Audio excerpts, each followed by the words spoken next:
We wanted to get into the second part of the podcast today. We wanted to talk about which black characters had the worst moral compass that you could remember out of all the black movies. We went through a lot of them, trying to figure out who we thought. That's what I said, right? You said, it's not what you The Get Right podcast. The podcast is Can't Get Right podcast.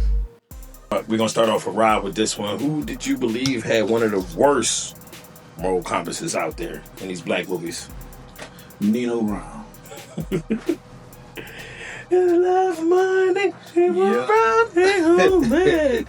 It had to be Nino Brown. Nino Brown didn't care. I mean, he had the hood on lock, and the way he treated people was just like, it was just horrible. He didn't care at all. You know, he had no moral compass whatsoever. Nino Brown give a fuck. Nino Brown ain't give a fuck. Not at all. I mean, and when it comes down to the moral compass, I'm gonna tell you a couple of things. The reason why. One thing, he broke bro code. But fucking this girl. Oh boy, girl. Yeah. Yeah. Okay. Yeah. Some people say she's the biggest villain of that movie because she's the one that split them to G Money and Nino Brown. Nah, G Money was weak. But no, I'm saying they say she was the main reason why. It's a different way. It's a different. You know what I'm talking about. If you were looking for your homie, you wouldn't have just did that. You would have. It's a different way you would have did that. You wouldn't have at least did it that way. You could at least snuck and did it. That's not. You wouldn't have did it at all. That's what I'm saying. You wouldn't have did it at all. That's not a good friend. That's why he has no moral compass, because he wouldn't have did that and just been like, hey man, fuck your hoe. I'm just saying he could have at least snuck. That nigga did it in his face. That was wild. Exactly. That's what I'm saying. No moral compass. Hold on. If we in that scenario, if we out, I got a chick, and she's flirting with you in front of me, I'm done with her anyway. Exactly.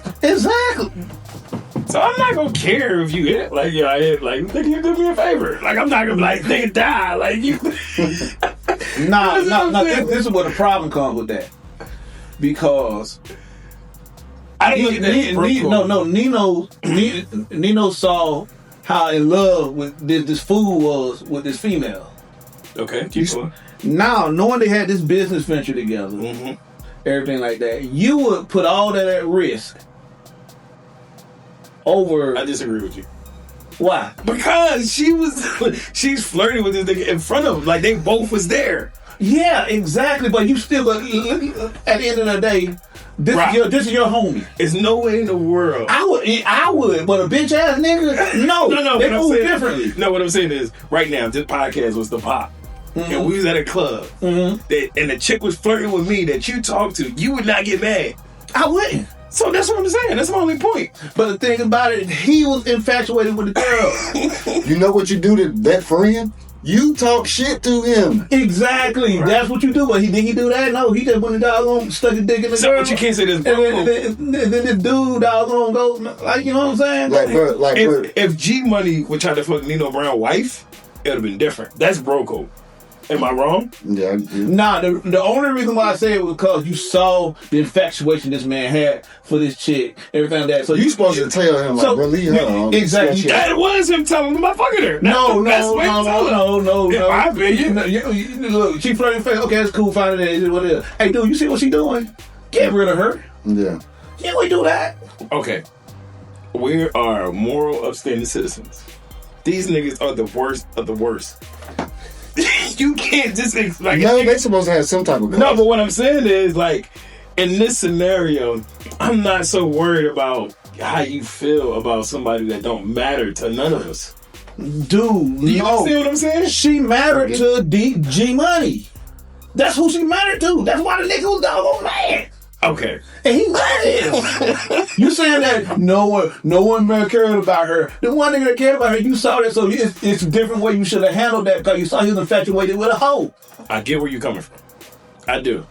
But in a scenario where you see this motherfucker acting the way she's acting in front of everybody, and he's still like, oh, Google it, I got it. Like, you be like, yo, this fool is gone. Yeah, we got to do something about this right here. Hey, yo, I got to talk to you, bro. Okay, so if you think about the order of the movie, when everything happened at the, the Carter, Nino Brown was with the girl, sleeping with her. Mm-hmm. G Money called him and told him they fucked up. Mm-hmm. And Nino Brown, when G Money picked up the phone, he heard the girl answered the phone. Mm-hmm. And he was like, "You 2-time a bitch." Mm-hmm. Mm-hmm. But that wasn't the reason why it was a part of it. But that's not the whole be all the end all. The whole be all the end all was the fact that G Money let Chris Rock come in there and fuck up the whole organization. Yeah. You know what I'm saying? Mm-hmm. But that was a big. Nah, he was hurting about that. Dude. Wait, like the way you tell the story. What? you said because he let him come in. Like, wait, so you saying? Chris Rock, G Money hired Chris Rock and promoted Chris Rock to be in the money room. But Chris Rock was wearing a wire the whole time. So Chris Rock got high, started getting high on everything. And he was in there doing jumping jacks, fucking with the girls and all that shit like that. And that's when they gripped him up, like, look at you high. And ripped his clothes off and saw the wire. Yeah. And that's when they aborted the whole shit. But while that was happening, Nino Brown was fucking the girl that G Money was in love with. So G Money had to call Nino Brown and tell him, like, yo, the shit got fucked up, but the girl answered the phone. Right. And that's how he found out that Nino Brown was fucking her. No, yeah, but that ain't what fucked up their friendship or anything like that. We going off of moral compass when it comes down to friendship and how. And you got to get back to that point too. No. Oh yeah. Well, that was part of his moral compass. Then, he shot who it was on the roof. That was G Money. He killed on the roof. Killed Joe. He called killed. Oh, and he killed Ice-T mom. Ice-T mom. Yeah, he killed Ice-T mom. Ice-T mom. What did he do to the old man? That he was just abusing the old man. Yeah, because the old man killing him at the end. Yeah, the old man was trying to get him to stop selling drugs in the neighborhood. Kept coming in there complaining about it. Yeah, and then he got out. He got out, right? Yeah. He snitched on. That's another thing. Yeah. when he went to court, he snitched on everybody.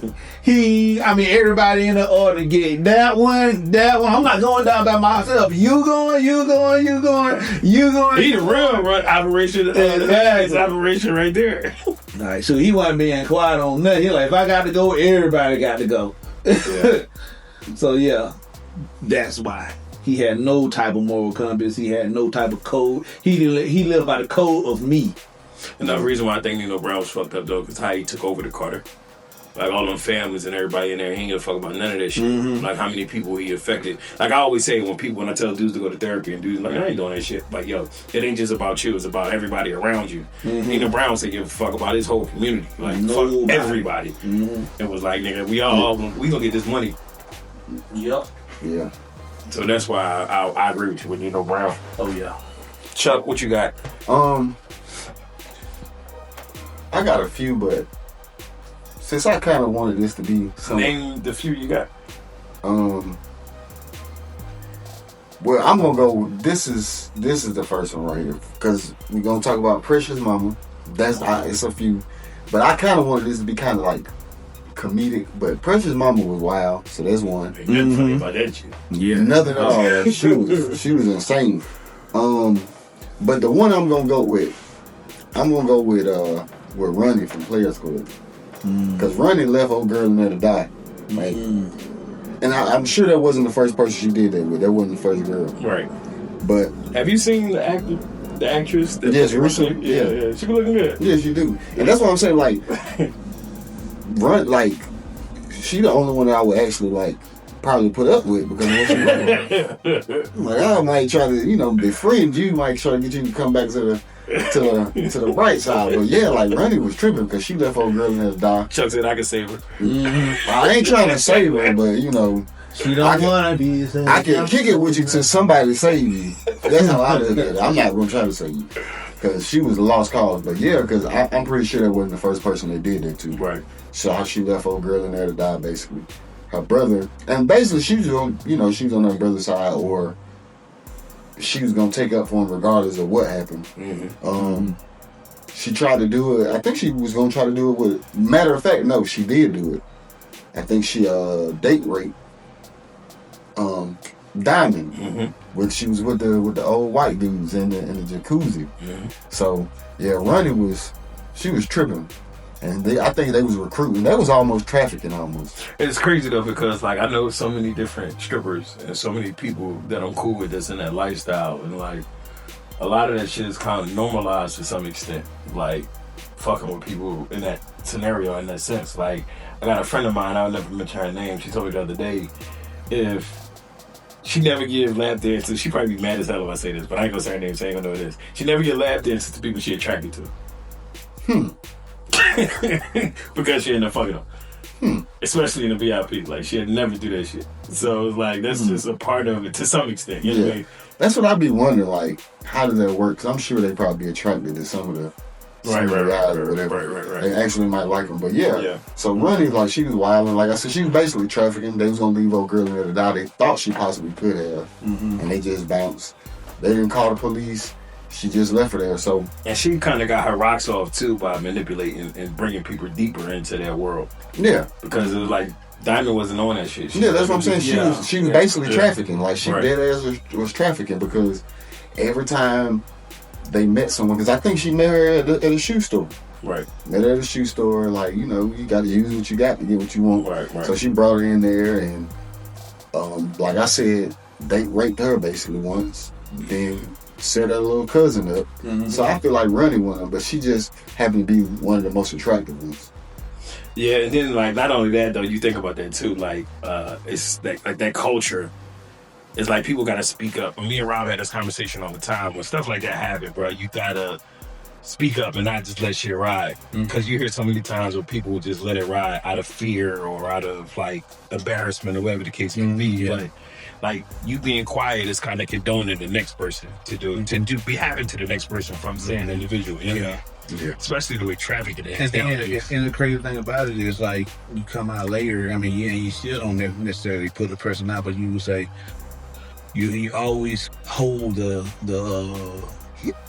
you always hold that energy of, like, this happened to me, and then and project it onto other people. Right. You know, and that's where the problem comes with, like, they're not ever saying anything, never getting your justification for it or anything like that. Right. And then when you do, like, hold this against other people, it's always it's a question, like, well, why didn't you?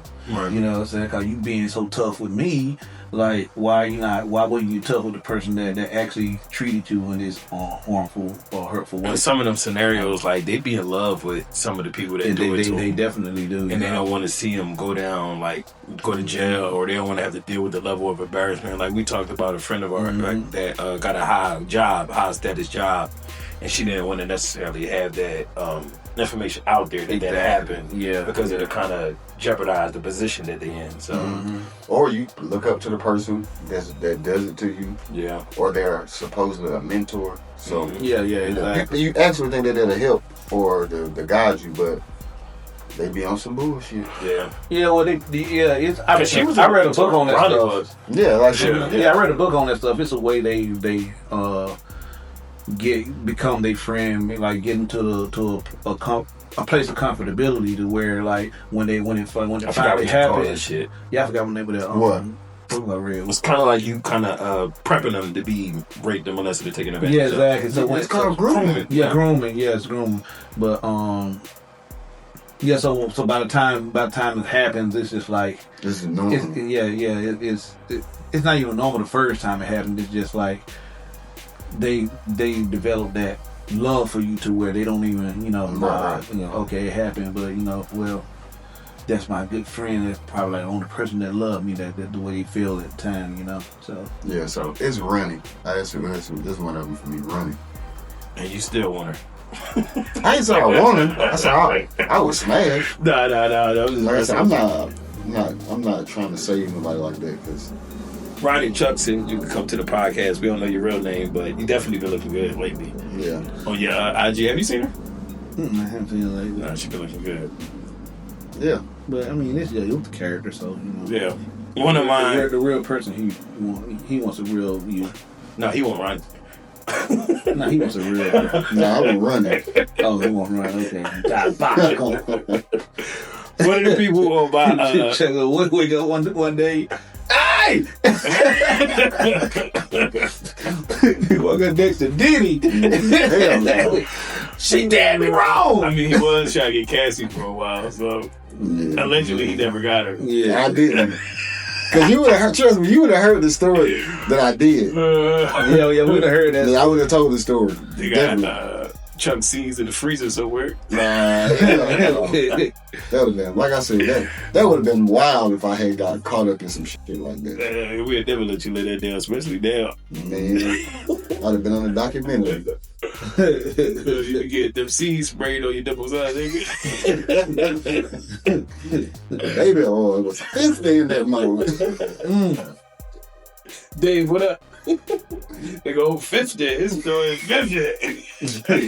Yo, hey, that's maybe an inside joke, but when me and Pito used to work at IKEA, we worked in the dish room, and one day, I guess it was busy, and it was just shit all over the place. And one of our coworkers, our homie Dave, said it's 50. And he was saying 50. He was trying to say 50. 50 in this motherfucker. That shit is funny as hell. But one of my characters is definitely Bishop from Juice. I feel like Bishop isn't as bad as Nino Brown. I feel like he's worse than Ronnie, though. Mm-hmm. One of the reasons why, though, because like this is a menace. Yeah, like mentally he was really fucked up. Like you can see, like his household was fucked up. Like where he came from was fucked up. Mm-hmm. And like even the fact that he was really like he was mad that they didn't go out in the blaze with Blizzard when he robbed the liquor store. Mm-hmm. Mm-hmm. And he was like, he was telling Omar, it was like, nigga, nah, man, we'd have been there, we'd have died with him. He was like, no, he wouldn't. He would have lived because we was there. We'd have had his back, whatever. And the fact that he was so ready to crash out on everything. Yeah. And then the only motherfucker that was really had any potential to go anywhere was Omar with the DJing. And they kept kind of talking shit about him on the DJing. Mm-hmm. And they was like even down him, like, you a local DJ. Yeah. But people don't think about it, especially I know when I was watching, you gotta look, them niggas was in high school. Like you don't Yeah. They was like 16. That's why I say he was a menace because But they say the YNs is the worst ones now though. Yeah. But even in high school, like, me personally, who I was around, like, Bishop was an exaggeration, of course. So he kind of like the exaggeration at the time was. No. It was some niggas at my high school. Wild. Them niggas had a high-speed chase before school and was on the news. Matter of fact, that might have been middle school. I mean, when you look at compared to the level of niggerdom that the kids that these days do. See, I just think we not there. Cause trust me, it's some probably some. I mean, we had them. That was saying we had guys up like that. It wasn't like the number that it was. You had this guy over here, this guy over there. Don't mess with this guy. This guy. Like you see a whole group on now, you be like, shit. Some of them just be tag alongs. Nah, like where I grew up at in Philly, like I went to Bartram High School. Like in the high school, we had metal detectors, and this is probably 2002. Like, you couldn't go to school. If you was late, you had to miss your whole first period. You had to go through the metal detectors. There was cops already there, but there was a lot of people coming from the same homes that Bishop came from. There was a lot of people that were just fucked up mentally. Like, they didn't know no better but to crash out. Yeah, I forget about that big city. You don't know how to deal with them emotions. That's a different situation. And like, you're constantly getting checked. You're constantly getting tried on a daily basis. Like, and you develop this whole mentality where you got to rumble out of it.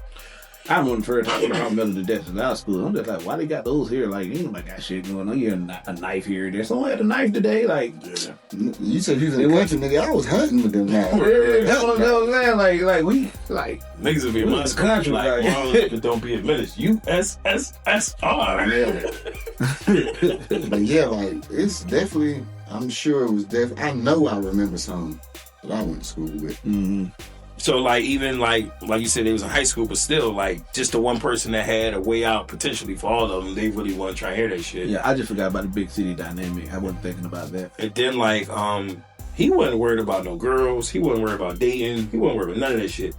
And then it's kind of like he kind of lost his mind once this shit happened with, I forgot the guy name that he killed, the main guy, the light-skinned guy in Juice. I forgot his name, but when he killed the light-skinned guy, kind of everything went left for him. Like, he realized he could kill somebody. Mm-hmm. And that's when he developed that whole sense of idea of power. It's probably the first time in his life he ever had any sort of power at all. Yeah. And he got addicted and hooked to that shit because he was always the one getting jumped. He was always the one getting beat up. It was always the ones getting bullied from Rodamez and all of them. So it was just that's who he killed. He killed Rodamez, but the other one, his main friend. Because it was... you talking about his friend he killed? Yeah, his friend is Raheem. He killed he killed Raheem. Once he killed Raheem, and that's my name too. That's funny as hell. I forget that shit. But once he killed Raheem is when he developed that power. He killed Rodamez as well. I didn't even think he was crazy for killing Rodriguez. Like that was like almost expected. That was you growing up in that environment, huh? Nah, like Rodriguez kept fucking with him. I'm just talking shit. But yeah, that wasn't like, you know, he kept fucking with him. Right. So that was justifiable. But then like it's even worse. Like you try to kill Still. Yeah. Still was the nicest, sweetest. Like, well, I mean, he still was a little rough, but still, like he be cooking y'all niggas breakfast and shit. Y'all be at your coochie. And you knew you wasn't like that, and you still try to check that nigga out. You know what I mean? So I think Bishop definitely, like, you turned on the people that was there for you the most. And not only on no, like, snitching or relationship or broco, like, you trying to kill these niggas. Yeah. Yeah, so, he just thought like he was doing it. It was almost like he was doing it for fun. Yeah. Like, got that taste of power, and that nigga ain't know what to do. That's what G Money was. For oh, I forgot. Like that. I forgot old boy from My Wife and Kids was on it. That was Q little brother. Omar little brother. Oh yeah. Yeah, when he was like, don't answer the window. He was like, hey, Q. Yeah. Forgot what you mean that's like G Money? What you mean? That's how tight him and Nino was. Oh yeah, no, you're right. Yeah, you're right. Like a brother, you know. You're right. my brother, nigga. Yeah, no, you're right. But yeah. But imagine killing three or trying to kill three. Yeah, exactly. He killed Raheem. He tried to kill Still. Then he tried to kill. I don't remember. He went after Q. Like, he didn't go after enemies. He went after like the people close to friends. Right. He got powerful just like everybody got it. Yeah, I don't know. He had that. Yeah, that's like some menacing stuff. Like, because while we talking about this, like Debo, I didn't like he was somewhat one of those villains, but I didn't think Debo was that bad. Yeah, Debo. Debo was a neighborhood bully. Yeah, he was a neighborhood bully. That's what Debo was. Yeah, he didn't kill nobody. Nah, but Debo was a constant menace. Mm-hmm. Not menace. Menace may be strong because it was people in our neighborhoods that was crazy like that. That people just kind of avoided. Like, even if you felt like you could beat him or not, you just kind of like, I ain't got time for this shit, bro. I ain't trying to be fighting you every day with no bullshit. You got nothing to, they don't got nothing to lose. Yeah. It was a YouTube show back in the day. I forgot what it was called, like 10 years ago. And they had this one guy on there that was walking around the neighborhood. He didn't use guns and all that other type stuff. Nigga, Kimbo Slice? No, they called it Mister.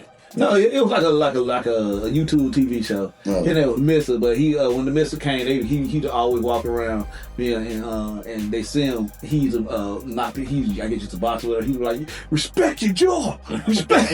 He walked around toward respect your jaw, so he just walk around knocking niggas out. I'm about to say, nigga, that's Kimbo. That was Debo. They say Kimbo. They used to call like the rapper security just to try to get Kimbo to fight the security.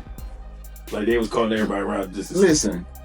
When the first time I seen Kimbo, when he punched that guy in the eye and busted his eyeball, yeah, because he fought 3 guys. I seen that. Yeah, I seen that. I wouldn't have been the next one. No, I would have been done. It's crazy though because the dude that was fighting under Kimbo turned out to be way more successful. Jorge Masvidal. I don't even know. You don't know Jorge Masvidal? You know who he is? The white guy? Nah, he's Spanish. The Spanish guy? Yeah. Like he ponytail? Yeah. You know he in UFC. I remember UFC for like the last 20 years. I remember him. I remember that prison guard had beat Kimbo Slice. He weighed on, but he was bigger than Kimbo. But that's because Kimbo wasn't. That's because Kimbo wasn't a fighter. He was a brawler. He just knocked niggas. But he tried. They one of them street brawls that he had and everything like that. Oh, I didn't know nobody beat him in the street. Oh no, he got a couple losses in the street too. He gassed out when he lost that big. Yeah. That's what I'm talking about. I thought it was on the mat. No, this is when he was street brawling. There was on some mats though. Yeah, it was big. They was in like a jail or one. No, it was like a gym, yeah. Yeah, it was on some mats. Because that old boy was wrestling, right? Yeah. Yeah. Mm-hmm. I can't believe I ain't know this. I remember seeing a video with old boy. I heard his name. I didn't know he was up under Kimbo Slice. He trained up. He was fighting on them same videos. I can tell you now, if I seen Kimbo, gold mouth, shaved head. He dead now. I know. Yeah, he was Haitian. Yeah, damn near all these goddamn fights. Yeah. He the one that knocked out. He was young then too. Yeah. Really young. Mm-hmm. Yeah, cause when he got into UFC, he was kind of Ben Askren. He the one that knocked out Ben Askren. He got knocked out by Kamaru Usman though. But yeah, that's all you got. Yeah. Red too. Was that the Temptations or the Five Heartbeats? That's 5 heartbeats. You're in 5 heartbeats. I Yeah. never watched none of them. You know what's 5 heartbeats? You gotta watch 5 heartbeats. All my life, I thought for the longest I thought that was a real group. Oh, the 5 heartbeats. That's not even a I think real that's group. based off of the Temptations or something. Something like that. Yeah. I used to want to be a UFC fighter. Yeah, I remember He's that. dead, nigga. Let him go. Nah, he kept talking so much shit there. That's the first round. Mm-hmm. I can't believe y'all know what that is. No, I know the name. I just didn't. No. Yeah, I used to want to UFC to like be a Oh, we fighter. done? Yeah, we done. Why you stop? Why you ain't do it?